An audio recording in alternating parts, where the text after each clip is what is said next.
Hi friends, mutton biryani, chicken பிரியாணிலாம் என்ன ஒரு டேஸ்ட்டு. இந்த காளான் பிரியாணி இருப்பான் அப்படி ஒரு ருசியாக. கண்டிப்பாக ட்ரை பண்ணி பாருங்கள். ஒரு பிரியாணி பாட்டு அடுப்பில் வச்சு அதில் நான் கடலெண்ணெய் தான் சேர்த்துருக்கேன். கடலெண்ணெயில் தான் நான் பிரியாணி பண்ணுறேன் இப்போ ஒரு 1.5 வருஷமாக. ஏன்னா எங்கள் அக்கா பொண்ணு கல்யாணத்தில் கடலெண்ணெய் தான் சமைக்க யூஸ் பண்ணாங்க பிரியாணிக்கு. நெய் வந்து 1 லிட்டர் தான் வாங்கிக்கிட்டு இருந்தாங்க. கடலெண்ணெய் தான் நிறைய வாங்கிக்கிட்டு இருந்தாங்க. எனக்கே ஆச்சரியமாக இருந்தது, நெய் இவ்வளோ தாங்க எடுத்திருக்கீங்க, எண்ணெய் தான் நிறைய கேட்குறீங்கன்ட்டு. சாப்பிட்டு பார்த்துட்டு சொல்லுங்கம்மான்னு சொல்லியிருந்தாங்க. எங்கள் அக்கா பொண்ணு கல்யாணத்தில் பிரியாணி ரொம்பவே சூப்பராக இருந்தது. அதுலேருந்து நானும் கடலெண்ணெய் யூஸ் பண்ண ஆரம்பிச்சிட்டேன்.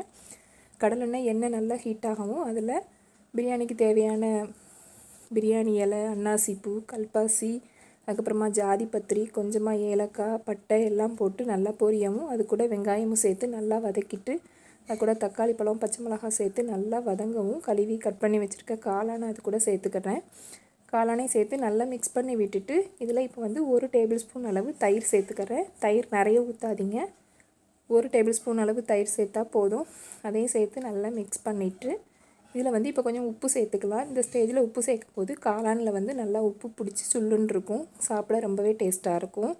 இது கூட ஒரு 2.5 டேபிள் ஸ்பூன் அளவு வத்தத்தூள், கொஞ்சமாக மஞ்சத்தூள், வீட்டில் திரிச்ச பிரியாணி மசாலா சேர்த்துக்கிறேன். இந்த பிரியாணி மசாலா ரொம்பவே சூப்பராக இருக்கும்.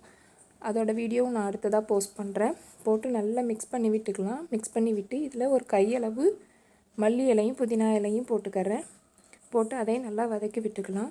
நான் சமைக்க வர்றதுக்கு முன்னாடியே ஒரு 1/2 மணி நேரத்துக்கு முன்னாடி பாஸ்மதி ரைஸ் 1 கப் அளவு ஊற வச்சுட்டேன். ஒரு 1/2 மணி நேரம் ஊற வைங்க, அப்போ தான் அரிசி நல்லா சாஃப்டாக வெந்து சூப்பராக வர நல்லாயிருக்கும்.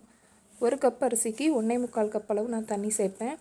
சேர்த்து நல்லா கொதிக்க வச்சு அது கூட நம்ம ஊற வச்சு எடுத்துருக்க அரிசியை சேர்த்துக்கலாம்.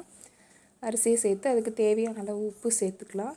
சேர்த்து நல்லா மூடியை போட்டு ஒரு 2 நிமிஷம் நல்லா கொதிக்க விட்டு, அரிசியும் தண்ணியும் ஒன்று போல் ஸ்டேஜில் வரணும். கொஞ்சம் மல்லி புதினா இலையை போட்டு ஒரு 20 நிமிஷம் கீழே தோசைக்கல் வச்சு மேலே வெயிட் வச்சு தம்மில் போட்டிங்கன்னா சூப்பரான பிரியாணி ரெடி. இது வாசனையும் டேஸ்ட்டும் அவ்வளோ சூப்பராக இருந்தது. கண்டிப்பாக நீங்களும் ட்ரை பண்ணி பாருங்கள். கண்டிப்பாக கடலெண்ணெயில் ட்ரை பண்ணி பார்த்துட்டு எப்படி இருக்குன்னு எனக்கு கமெண்ட் பண்ணுங்கள். என் சேனலை சப்ஸ்கிரைப் பண்ணுங்கள். தேங்க்ஸ் ஃபார் வாட்சிங்.